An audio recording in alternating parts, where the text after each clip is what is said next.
बिस्मिल्लाहिर्रहमानिर्रहीम। अस्सलाम वालेकुम नाज़रीन, आप देख रहे हैं 92.8 विद सादिया अफसाल। नाज़रीन, एक तरफ कोरोना का मामला है जिस पे हुकूमत खुद ये कह रही है आवाम से कि आपने हिम्मत नहीं हारनी है और मुश्किल मरहला आने वाला है।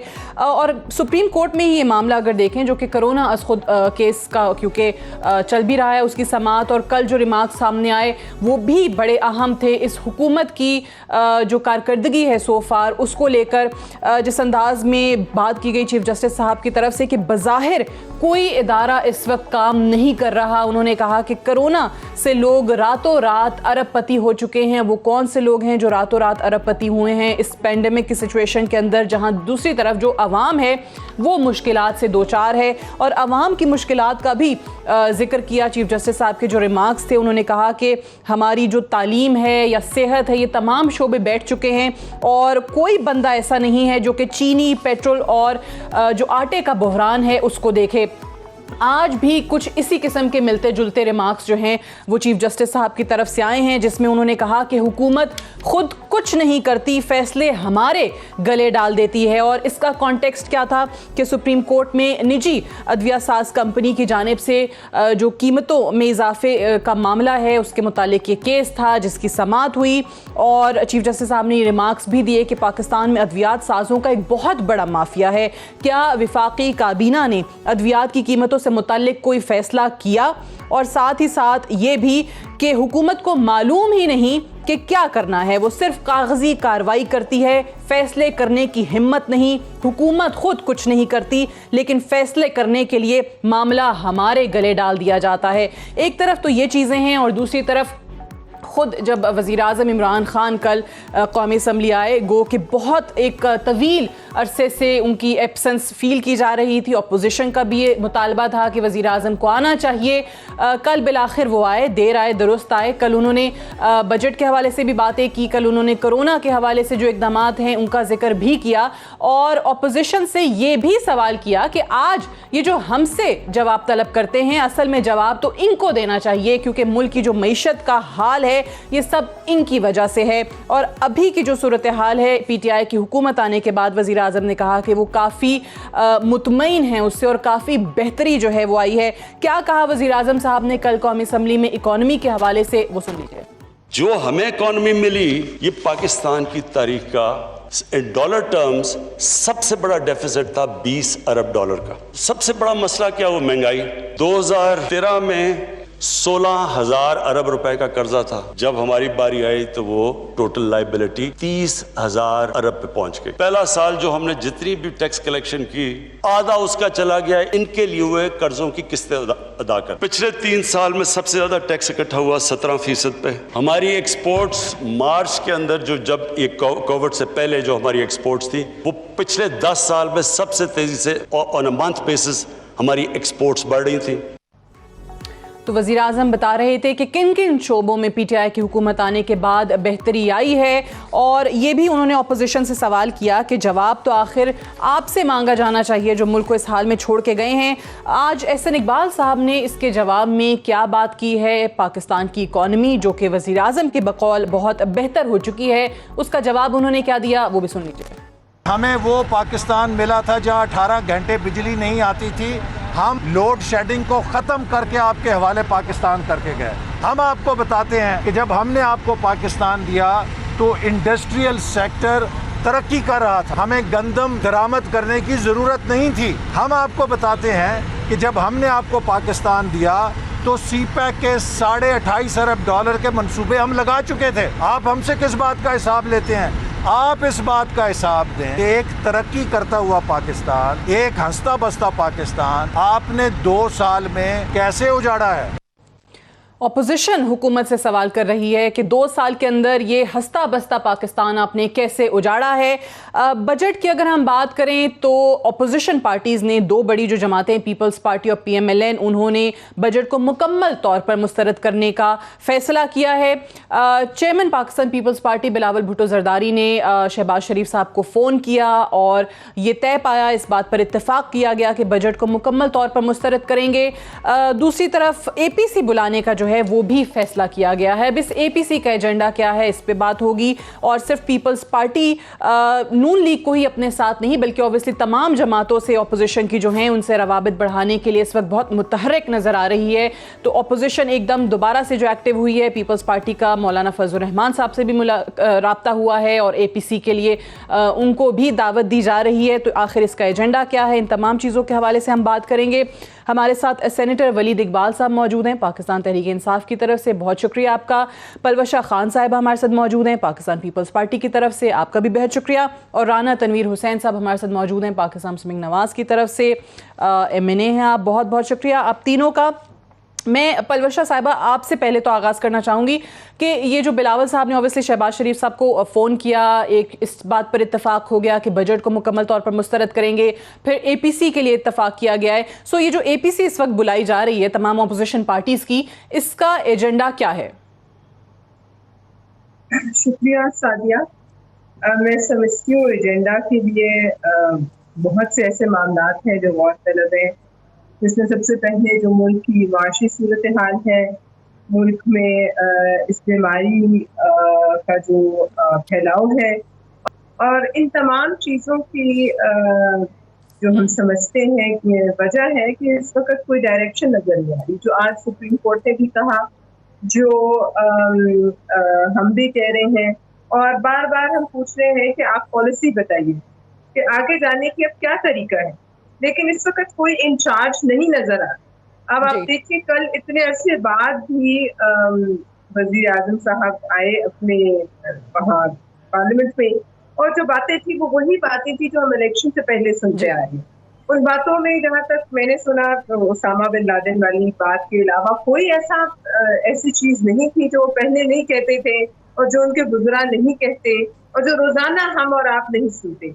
अब बात रही देख, इस वक्त तो हम तूफानों में घिरे, हमें आगे की बात बताएं कि चले जो हो गया वो आप करेंगे, तसाफ करेंगे, आपको इतना बुरा पाकिस्तान मिला, लेकिन आपने लेने की ख्वाहिश तो एक दिन नहीं आपकी कम हुई। इसी पाकिस्तान को रूल करने की या इस पाकिस्तान पे हुकूमत करने की आपकी ख्वाहिश जो थी वो इस कदर शदीद थी कि उसके नतीजे में आप बदतरीन जो है, आज आप लॉकडाउन के खिलाफ है लेकिन आप खुद करते रहे।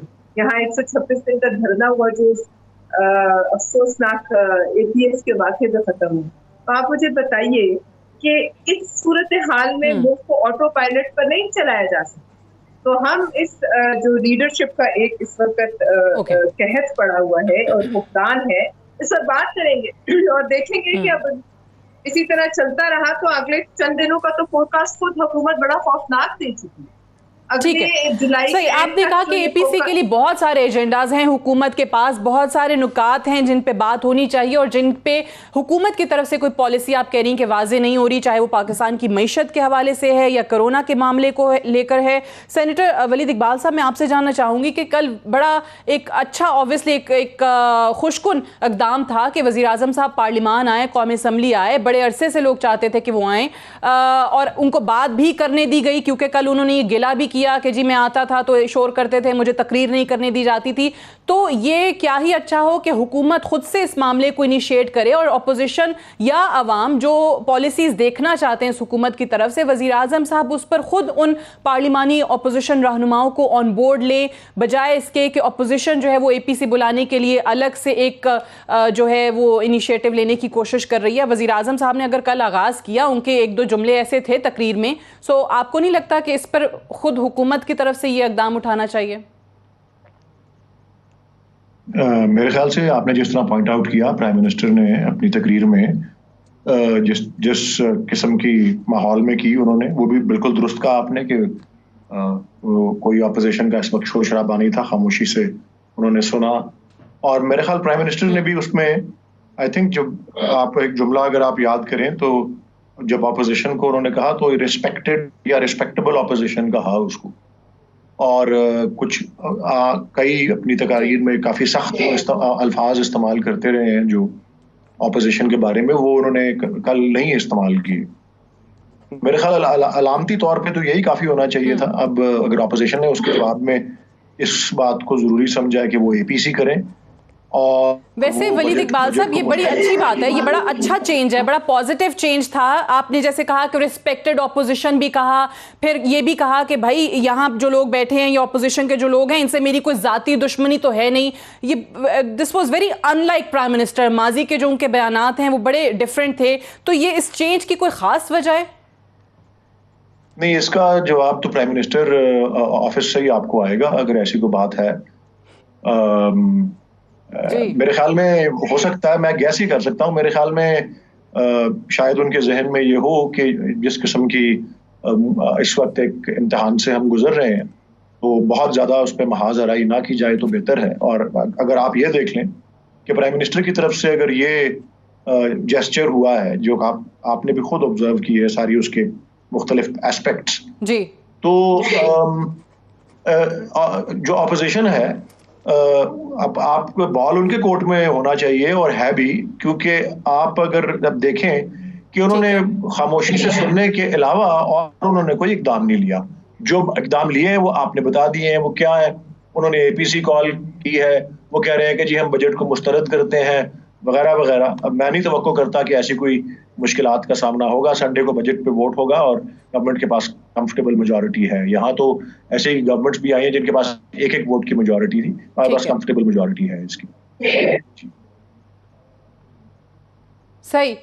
राना साहब, आप क्योंकि ऑब्वियसली एक सीनियर सियासतदान हैं, बड़े अरसे से ये पॉलिटिक्स देख रहे हैं, वज़ीर आज़म इमरान खान का जो स्टैंड और बड़ा पॉजिटिव जेस्चर उन्होंने एक तरीके से वो जो ऑलिव ब्रांच है वो ऑफ़र किया है, तो ये पहले तो बता दें कि चेंज क्यों आया, आपको क्या लगा, आपका एनालिसिस क्या है, और इस पे फिर ऑपोजिशन बजाय इसके कि उस चीज़ पे आगे साथ दे हुकूमत का जो वज़ीर आज़म साहब ने इनिशिएटिव लिया, आप लोग अलग से एक एपीसी और बजट मुस्तरद करने की बातें कर रहे हैं, जो वलीद इकबाल साहब कह रहे हैं कि तो बड़ी अच्छी अपॉर्चुनिटी होनी चाहिए मामलात को आगे बढ़ाने के लिए, तमाम जमातें ऑपोजिशन और हुकूमत एक साथ आ सकती है।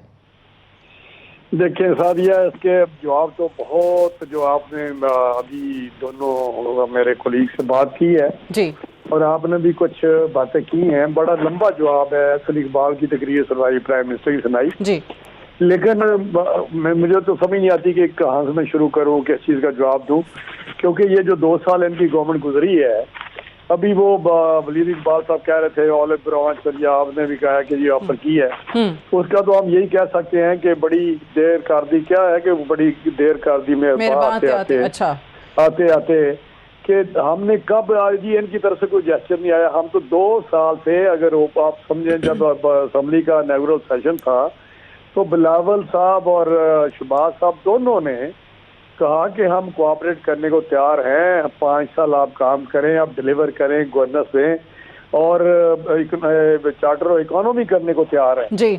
लेकिन उन्होंने स्वाय गाली गलोच के, स्वाय वही वो जुबान जो 2 साल पहले गवर्नमेंट आने से पहले जो कंटेनर पे या गली बाजारों में करते थे, गाली गलोच के आज तक कुछ काम नहीं किया। और अगर आप अहसन इकबाल की तकरीर सुनवाई है आपने, या प्राइम मिनिस्टर की तकरीर तो सारा झूठ थी।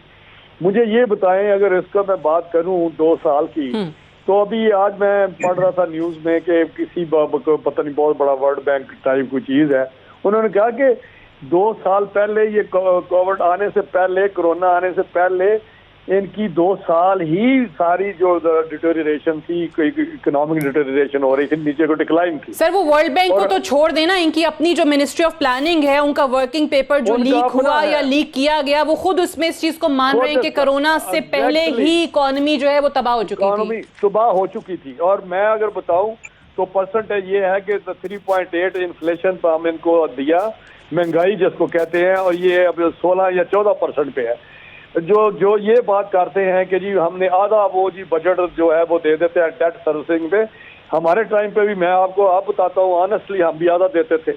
आपको नहीं पता फिगर के 1400 अरब हम डेट सर्विस पे दे रहे हैं उस वक्त के हिसाब से, 1200 हम डिफेंस को दे रहे हैं। ये फिगर कोई नया है? हमें जो इकोनॉमी मिली वो आपके सामने है, रिजर्व जो हमें मिले वो आपके सामने है। 23 अरब पे हम छोड़ के आए, 18 नहीं लेके गए, लेकिन 18 पे इनको दिया। स्टॉक एक्सचेंज 53,000 पे गया, 48 पे इनको दे के आए।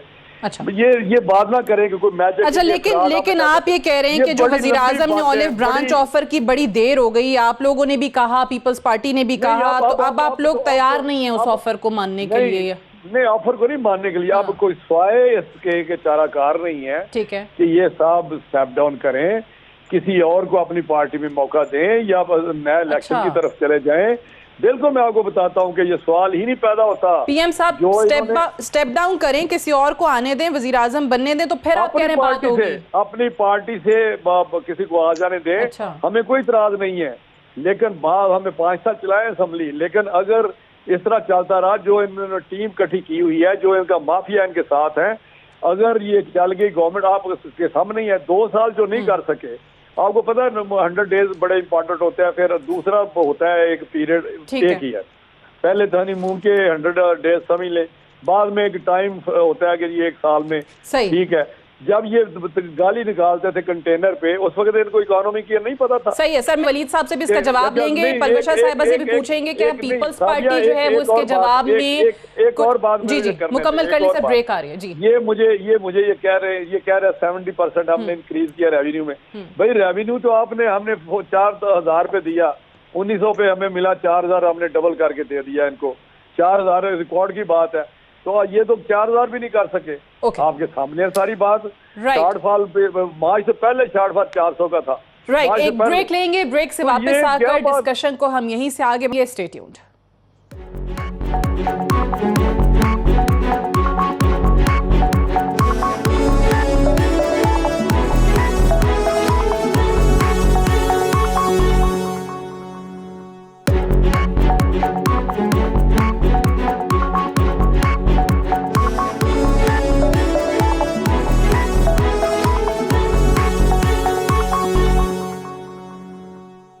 Welcome back. प्रोग्राम में एक बार फिर से खुशामदीद। अब ब्रेक पे जाने से पहले राना तनवीर साहब से हम बात कर रहे थे और जब उनसे ये पूछा कि हुकूमत की तरफ से, खुद वज़ीर आज़म साहब की तरफ से कल उनके लहजे में, उनके अल्फाज में, जो कि अपोजिशन के लिए वो माजी में इस्तेमाल करते रहे हैं, कुछ नरमी थी, एक ऑलिव ब्रांच उन्होंने ऑफ़र की, तो क्या अपोजिशन उसको थामेगी? उन्होंने कहा कि हाँ, एक रास्ता हो सकता है कि वज़ीर आज़म स्टेप डाउन कर जाएं, अपनी ही पार्टी से किसी और को अपनी जगह वज़ीर आज़म बना दें, 5 साल बेशक अपनी मुद्दत पूरी करें, तो उस सूरत में मामलात आगे बढ़ सकते हैं। परवेशा साहिबा, आपका इस पे क्या रिएक्शन है? क्योंकि वज़ीर आज़म साहब ने जो अल्फाज इस्तेमाल किए उसमें अपोजिशन के लिए ये भी कहा कि भाई मेरी किसी से कोई ज़ाती दुश्मनी नहीं है।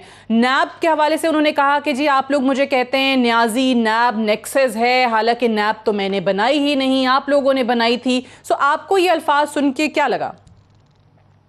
देखिए, मैं हैरान हूँ कि आप किस चीज को ऑलिव ब्रांच, मतलब कौन सी ऑलिव ब्रांच उन्होंने एक्सटेंड की है? क्या हम ऑलिव ब्रांच का ये मतलब लें कि उन्होंने इस दफा जो वो एक तल्ख लहजा इस्तेमाल करते हैं या वो जो गालम गलोच उनकी साइड से होती है वो नहीं हुई? ये तो कोई ऑलिव ब्रांच नहीं है ना कि उन्होंने इस दफा समझा कि शायद नहीं। उन्होंने ये भी कहा ना कि तकरीर नहीं करने देते, और उन्होंने बैठ के बात करने की भी बात की इशूज पे जब नैब का तस्करा हुआ। देखिए, बात यह है, बसत एहतराम वलीद इकबाल साहब से, ये अपनी पार्टी के चंद ऐसे लोग हैं जिनके साथ बैठ के बात की जा सकती है, उनसे मैं माजरत के साथ कुछ बातें आपको ये कहना चाहती हूँ कि इस वक्त मुल्क में क्या हम किसी नॉर्मल हालात से गुजर रहे हैं? आप जिस शोबे की तरफ देखें, अच्छा चले एक बीमारी आई, वबा आई, इसमें हम धंसे हुए हैं। आप सिर्फ ये देख लीजिए, मैं आपको छोटी सी बात बताती हूँ, आप APC का पूछ रही हैं, आप ये देखिए चंद दिनों से क्या हो रहा है। इनके अपने मेंबरान उठ के हुकूमत के खिलाफ बात करें, संगीन इल्जामात इनके MLAs उठकर रोजाना न सिर्फ फ्लोर ऑफ द हाउस पर, आपके TV चैनल्स पर बैठकर लगाते हैं और तफसीलन के फिर हम देखते हैं कि कैबिनेट मीटिंग होती है ऐसे वक्त पे जहां 22 करोड़ आवाम की जानें जो है वो एक एक सांस को लिटरली तरस रही। आप ये अंदाजा कीजिए, मैंने सुना, जब मैं तो खैर अभी नंबर्स देखती नहीं हूँ कि कोई फायदा नहीं, ना ये नंबर्स ठीक हैं जो हमारे पास आ रहे हैं और ना ये वबा रुक रही, लेकिन जो लोग घरों में मर गए साथियों, आप समझ सकते हैं कितनी बेबसी की मौत होगी। कोई घर में एक एक सांस को तरसता हुआ, ना वो हॉस्पिटल जा सके, ना उस तक कोई आ सके, ना उसको ऑक्सीजन का सिलेंडर मिले, ना उसको कोई जेब में पैसा अगर है भी तब भी वो नहीं जा सकता। ये बेबसी की मौत रोजाना के हिसाब से आपके मुल्क में ये 8-4-5 हज़ार पे फिगर जा रहा है ऑफिशियली। अनऑफिशियली मुझे पता नहीं कि क्या आफत करता है, मैं सिर्फ सोच सकती हूँ। ऐसे माहौल में जिस मुल्क की कैबिनेट बैठे और बैठकर एक दूसरे के दस्तों गिरेबान, आप मुझे बताइए, एक आपने देखा पंजाब की क्या हालत है, बाकी सूबों की क्या हालत है। आप देख रही हैं पंजाब का मिनिस्टर उठता है, वो फवाद चौधरी को गालम गलौज करता है, जहां बैठते हैं वहां तुम वजीर आजम बनना चाहते हो। भाई आप बताएं, चले आप अपनी अगर लड़ाइयों से अगर फारिग हो जाए तो ये भी तो बताएं कि ये लोग जो बैठे हैं वो जो कि जिंदगी और मौत की कश्मकश में है, वो 2 लाख लोग जो बीमार हैं और जिंदगी और मौत की कश्मकश में हैं, वो लोग जो आपके मेरे जैसे इंतजार में है कि हमारी बारी किसने लाएगी, ये तमाम लोग किसकी तरफ देखें। मतलब आपको नहीं लगता लीडरशिप का फुकदान है उसके ऊपर। अब आपने सुप्रीम कोर्ट की बात की, आपने उनकी रिमार्क्स बताए, आप मुझे बताइए सुप्रीम कोर्ट में ये मामला जाना, यह मामला जाना एग्जेक्टिव की ये फेलियर है या नहीं है? एग्जेक्टिव की कमजोरी है कि जो मामला उनके हाथ के थे वो कोर्ट में चले गए। अब आप फिर उस पर भी आ जाएं। अब मैं ये भी कहना चाहूंगी कि आप ही के रियासत मदीना की जो हम बात करते हैं, ये बात करते हैं, उनको ये खबर नहीं कि उनका अपना काजी जगह जगह इंसाफ मांग रहे हैं और उनके घर सुप्रीम कोर्ट के एक जज के घर जाकर उनको पहुंचाई जाती है धमकी आमेज वीडियो जिसमें कहा जाता है कि गोली मार दी जाएगी। खुदा का नाम है कोई अच्छा, अब आपने ये जो कोरोना के हवाले से जिक्र किया कि बेबसी की हालत में लोगों की अमवात हो रही हैं, और जी मुकम्मल कर लीजिए। मैं सिर्फ ये कहना चाह रही थी इस मामले और इन हालात में 19 के करीब आके गैर मुंतफिक गुजरा है और मुशीर है, वो मुशीर हैं जो अपने असासी और अपने टैक्स डिटेल्स भी देना नहीं चाहते। ये लोग कौन है? अब ये कौन है? शहजाद अकबर साहब, फरूक नसीम साहब आके ये अच्छा, ये गैर मुंतखब जो लोग हैं काबीना में, ये कौन है? इस पे जरूर बात करेंगे वलीद साहब से, लेकिन वलीद साहब पहले ये कोरोना के हवाले से, क्योंकि चीफ जस्टिस साहब के सुप्रीम कोर्ट के जो रिमार्क्स आए हैं वो खुद ऐसे लगता है कि हुकूमत की जो कारकर्दगी अवाम को दिखाने की कोशिश की जा रही है वो आला अदालत को भी नज़र नहीं आ रही, जब वो ये कहते हैं कि बज़ाहिर कोई इदारा काम नहीं कर रहा है।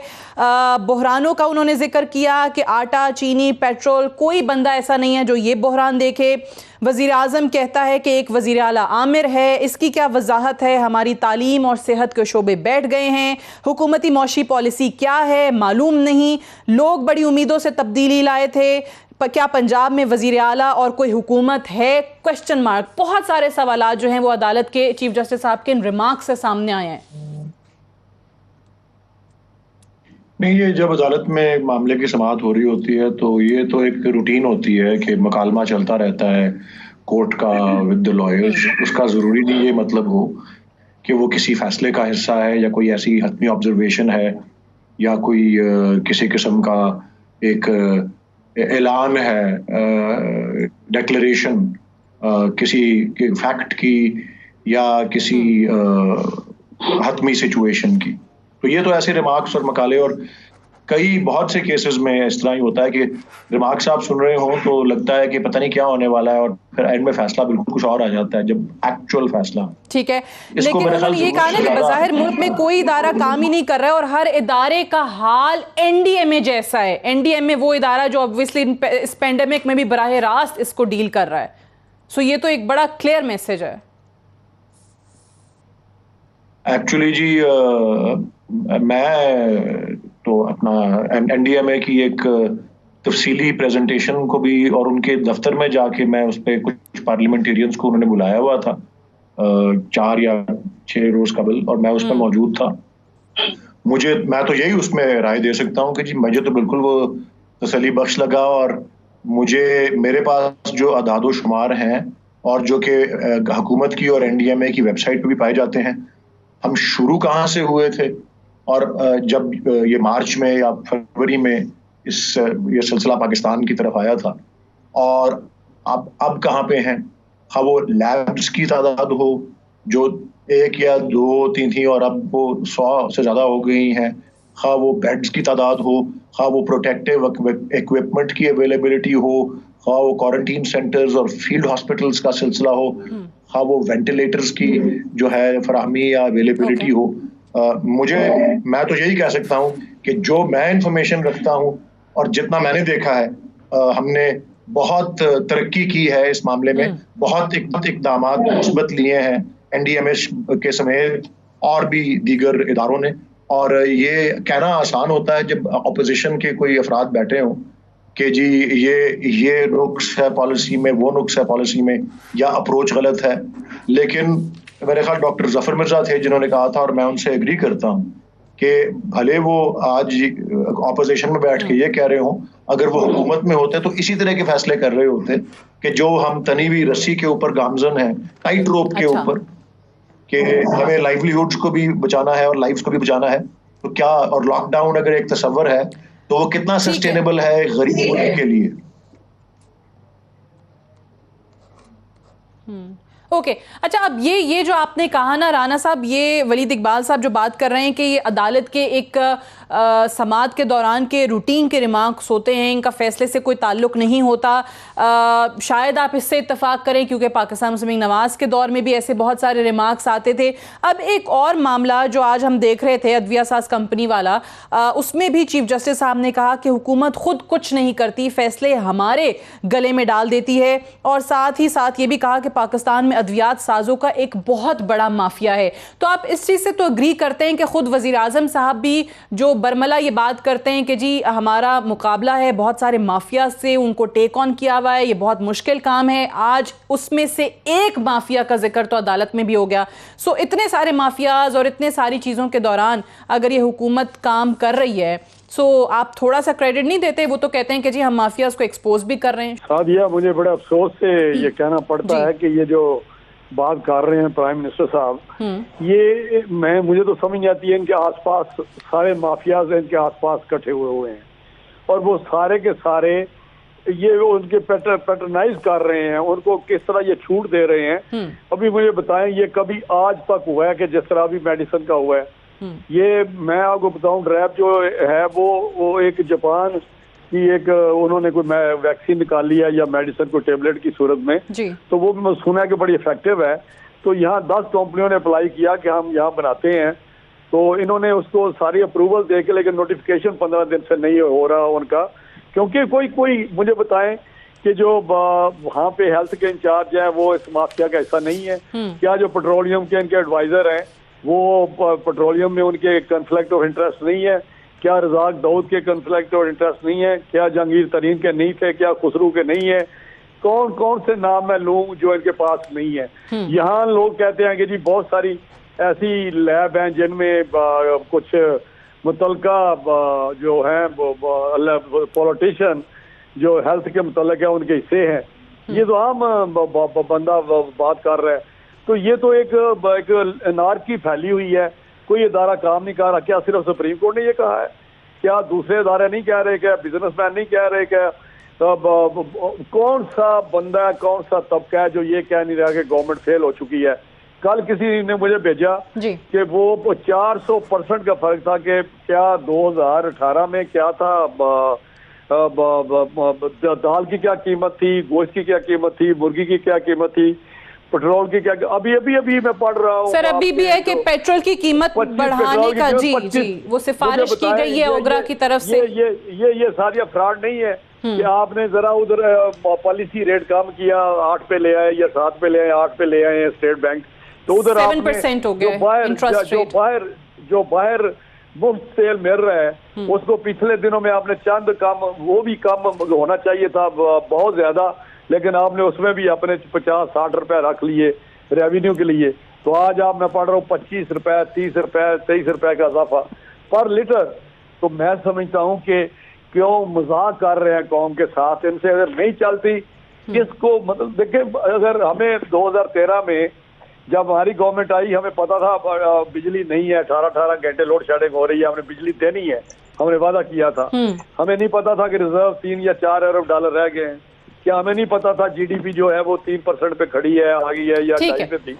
क्या हमें नहीं पता था? एक चीज और भी है ना, राना साहब, इसमें एक चीज और भी है ना कि बहुत सारे चले इदारों की अगर बात कर लें जिनको हम कहते हैं कि जी वाइट एलिफेंट्स बन गए हैं और बहुत नुकसान जो है अरबों रुपए का उन्होंने मुल्क की इकोनॉमी को पहुंचाया है। उसमें से एक मिसाल PIA की पिछले दिनों गुलाम सरवर खान ने कहा कि जी 30% जो पायलट्स हैं वो जाली डिग्रियां या लाइसेंस मशकूक हैं, वो ऑब्वियसली इंटरनेशनल मीडिया पे भी चीज़ पिक हुई, लेकिन बजाय इसके कि इसके बाद अपोजिशन ये कहती कि भाई इनको फ़ौरन से फारिग किया जाए, क्योंकि हुकूमत का मौक़िफ़ ये है कि ये माजी के अदवार में भर्तियाँ हुई हैं। मुशाहिदुल्लाह खान साहब आपकी जमात के सेनेटर हैं, वो खड़े होकर कहते हैं कि जी जो भी है इनको नौकरियों से नहीं निकालना चाहिए। तो ये भी गलत अप्रोच है कि बजाय इसके कि अपोजिशन उस चीज़ को सपोर्ट करे और ये कहे कि अगर ऐसा हुआ भी है आपके दौर में या हमारे दौर में, निकालें उनको, वो कौमी खजाने पे नुकसान उठाना पड़ा उनकी वजह से।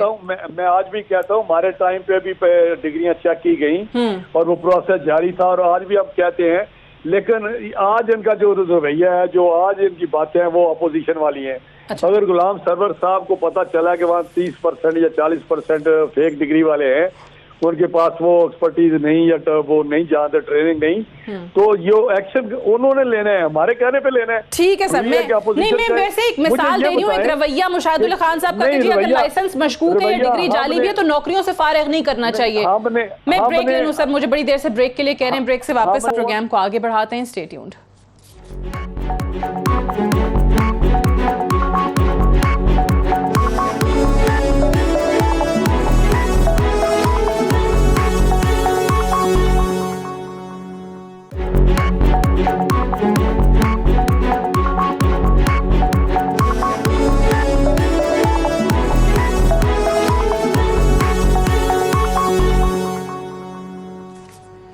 Welcome back. प्रोग्राम में एक बार फिर से खुशामदीद। ब्रेक पे जाने से पहले जिस मईशत की बात हो रही थी, इकॉनमी की बात हो रही थी, जो भी मैक्रो इकोनॉमिक इंडिकेटर्स अगर आपको हुकूमत पॉजिटिव बता भी दे तो आवाम को रिलीफ जब तक नहीं मिलेगा, या आवाम का जो जज करने का, असेस करने का तरीका ये होता है कि उनके लिए जो रोज़मर्रा की अशिया हैं उनमें क्या कीमतों में कमी वाक़ई हुई है, नहीं हुई। अब जो राना तनवीर साहब ब्रेक पे जाने से पहले बात कर रहे थे और थोड़ी देर पहले ये खबर भी आई थी कि ओगरा की तरफ से ये सिफारिश की गई कि 25 रुपये 58 पैसे पेट्रोल बढ़ा दिया जाए, 23 रुपये के करीब मट्टी के तेल की कीमत में इजाफा कर दिया जाए, डीजल जो है वो 21 रुपये कुछ पैसे बढ़ा दिया जाए। अब वो तमाम की तमाम सिफारिशात जो हैं वो हुकूमत ने मंजूर कर ली हैं और गालिबन आज रात 12 बजे के बाद से उनका इतलाक भी हो जाएगा। सो पलवशा साहिबा, पहले तो इसी पे ज़रा आपका मौक़िफ़, क्योंकि अगेन वही बात है कि जब पेट्रोल सस्ता किया गया तो बहरान आ गया, लोगों को अवेलेबल नहीं था, किल्लत थी। अब उसी माफिया के आगे शायद घुटने टेकने पड़ जाते हैं हर हुकूमत के लिए, वो लोग नागुज़ीर हो जाते हैं या उनकी डिमांड्स के आगे आपको इस तरीके से जो है वो सर झुकाना ही पड़ता है। आज भी वही हो रहा है। देखिए, कोई इस एक्सप्लेनेशन से बिल्कुल इख्तिलाफ रखती हूँ। माफिया से अगर हुकूमत चलानी है तो फिर मैं जो राना तनवीर साहब कह रहे हैं, हुकूमत की हमें जरूरत। हुकूमत को पैसा असबाब नहीं होती कि वो आके हमें बता दे कि आप लोगों में से इतने लोग जो हैं जुलाई के एंड तक मर जाएंगे, इतने बीमार हो जाएंगे, इतने बेरोजगार हो जाएंगे। अभी 25 रुपए का जो इजाफा इस वक्त आ रहा है, आप मुझे बताइए, अगर इन्हें इतनी ही परवाह है वजीर आजम साहब को इस मुल्क की इकोनॉमी की, छाबड़ी वाले की जो उन्हें लड़काने में नजर आया, या मजदूरों की, तो ये क्या कर रहे हैं? दूसरी बात मैं आपसे पूछना चाहती हूँ, मेरा ये सवाल है कि हम ये मामला किसके हाथ में है? क्या टाइगर फोर्स ने मुल्क को चलाना है? अब देखिए, इतना इस कदर मुश्किल हालात का बजट पेश हो रहा था, वजीर आजम साहब एक दिन आए, इस वक्त इस पर तजावीज दी जा रही थी, जो आप कह रही थी कि ऑपोजिशन को आगे बढ़ के साथ मिलना चाहिए। वजीर आजम साहब सिर्फ 4 लोग थे जो मैंने देखे, अगर मैं गलत हूँ प्लीज करेक्ट मी, 4 लोग थे लड़के लड़कियां जिनको टाइगर फोर्स के नाम पे खड़ा होकर वो कोई लेक्चर दे रहे थे। ये है हमारे हालात। आपके जो बुजरा हैं, एक है, अब मैं आ जाती हूँ फॉरेन पॉलिसी पे। आप देख लीजिए, जब स्टेट डिपार्टमेंट की कल की जो रिपोर्ट आई है अमेरिका की, उसमें हम पर इल्जामात लगाए गए। उसी वक्त वजीर आजम साहब ने, जब फॉरेन ऑफिस उनका जवाब दे रहा था, वजीर आजम साहब ने वो उसामा को शहीद कह के एक नया जो है वो खोल दिया पेंडोरास बॉक्स। फिर आप ये देखिए, आपके बुजरा जिनके हवाले हमारे मुख्तलिफ वो जगह, वो शोबे हैं कि जो आज बड़े जरूरी हैं। कोई कहता है टिड्डियां खा लो, उससे कोरोना चला जाएगा। कोई कहता है कैटेगरी सी का कोरोना है। वजीर खारजा साहब लोगों के बाल काट रहे हैं, पता नहीं खारजा पॉलिसी कहाँ जा रही है, खुदा का नाम है। अब इस मामले में आप बताएं कि ऑपोजिशन एपीसी भी ना करे तो क्या करे? हमें एक सीरियस फुकदार है इस वक्त मुल्क में क़यादत का, कोई क़यादत नहीं है। ये किस तरह चल रहा है अल्लाह ही जानता है, ये ऑटो पायलट पे चल रहा है। और अगर इसी तरह चलता रहा तो I would not be surprised अगर ये बहुत बड़ा कोई सड़कों पर हमारी इंटरनल सिचुएशन इस कदर हद तक खराब हो जाए कि लोग बाहर निकलने पे मजबूर हो जाए, ना फिर वो आपके कंट्रोल में हो ना हमारे कंट्रोल में हो। ठीक है ये आपको लगता है कि आवाम जो है सड़कों पर आ सकते हैं? जो हालात चल रहे हैं सेनेटर वलीद इकबाल साहब, ये जो चीजें पलवशा साहिबा बता रही हैं, बहाना खत्म होना चाहिए। ठीक है कि माफिया से अगर जंग लड़ भी रहे हैं तो माफियाज के आगे घुटने ना टेकना भी हुकूमत का काम है, और उन माफियाज के होते हुए अवाम को रिलीफ देना भी और माफिया के खिलाफ कार्रवाई करना भी हुकूमतों का काम है, जो कि वो कह रही हैं कि होता हुआ नजर नहीं आ रहा। पेट्रोल की ये मिसाल ताज़ा तरीन हमारे सामने। वलीद इकबाल साहब, देखें जी, ये जो पेट्रोल के और ये ओबरा की जो सिफारिश है और इसकी सारी तफसीलात जो हैं, मैं उनको इस तरह से तो नहीं जानता जिस तरह आपने इसको बयान किया है अभी प्रोग्राम पे। हो सकता है सिफारिश को हुई हो और उस पर गवर्नमेंट ने कोई फैसला करना हो, लेकिन एक बात पहली तो ये है कि ओबरा की सिफारिशात में हमेशा मेरी अर्ज सुन लें ओगरा की सिफारिशात का ताल्लुक अक्सर जो होता है, और उसमें सबसे बड़ा जो ड्राइविंग फोर्स होता है वो ऑयल की इंटरनेशनल प्राइस, मार्केट में जो प्राइस होती है वो उसको ड्राइव करता है। और अगर ऐसी सिफारिश की गई है तो जिसमें इतनी इंक्रीज है तो उसका ताल्लुक तो इंटरनेशनल मार्केट्स में होगा कि वो रीबाउंड कर गई होंगी, क्योंकि काफी वॉलेटाइल रही हैं, बहुत गिर गई थी लेकिन फिर ऊपर आना भी शुरू हो गई और फिर कल परसों फिर गिरी हुई थी, लेकिन वो फ्लक्चुएट करती हैं। तो खैर कोई एवरेज अगर ऐसी है जो ऊपर गई हुई है, उसके पीछे तो सबसे ज्यादा बड़ा जो है ड्राइविंग फोर्स वो होता है। दूसरी बात यह है कि इसका फैसला जो होता है, आपने कोई ऐसी न्यूज देखी हो या किया हो, मैं तो यही जानता हूँ, आज 26 तारीख है, इसका फैसला तो ये जून का महीना है तो ये 30 तारीख तक होगा, क्योंकि ये लागू 1 जुलाई से होगी। ये पेट्रोलियम प्राइसेस की अभी तक जो है, और ये पिछली 2 हुकूमतों की भी मुसलसल इसी तरह पॉलिसी रहती है कि मंथ टू मंथ वो होता है। ठीक, पहले वो ठीक है, एक इदारा होता था OCAC वो करता था, और 1 जुलाई से इनका इतलाक होगा, 1 जुलाई से इतलाक होगा। तो मुझे तो मैं इस बात को, इस खबर को दुरुस्त नहीं समझता कि आज ही कोई फैसला हो गया, क्योंकि अभी ये 4-5 दिन और हैं इसमें, ये तो इसका ताल्लुक है। और दूसरी बात जो मंजूर कर ली गई है, हमारे पास तो खबर यही है, ये पूरे मीडिया पर ये ब्रेकिंग है कि ये सिफारिशात ओगरा की तरफ से की गई और हुकूमत ने इनकी मंजूरी दे दी है, और नई कीमतों का इतलाक आज रात 12 बजे से होगा, जो कि हमारे पास खबर है। अच्छा जी, मैंने कहा ना, अगर हो सकता है ऐसा हो, ये अनयूजुअल, ये बड़ा अनयूजुअल है। मैं यही तो कह रहा हूँ कि ये किसी महीने की 27 तारीख से इतलाक हो जाए, हमेशा नई महीने की 1 तारीख से होता है, और उसका फैसला भी पुराने महीने की आखिरी तारीख पे ही होता है। इसलिए इन वजहात पे मुझे तो लगता है ये खबर गलत है, लेकिन मैं क्योंकि पेट्रोलियम के मामले नहीं संभालता, मैं आपको इस पे कोई खबर गलत है, राइट? ठीक है, आप कह रहे हैं कि बड़ी अनयूजुअल है, यूजुअली होता नहीं है ऐसा। राना साहब, आखिर में आपका कमेंट इस पे जरा मैं चाहूंगी, आप कुछ कहना चाहेंगे?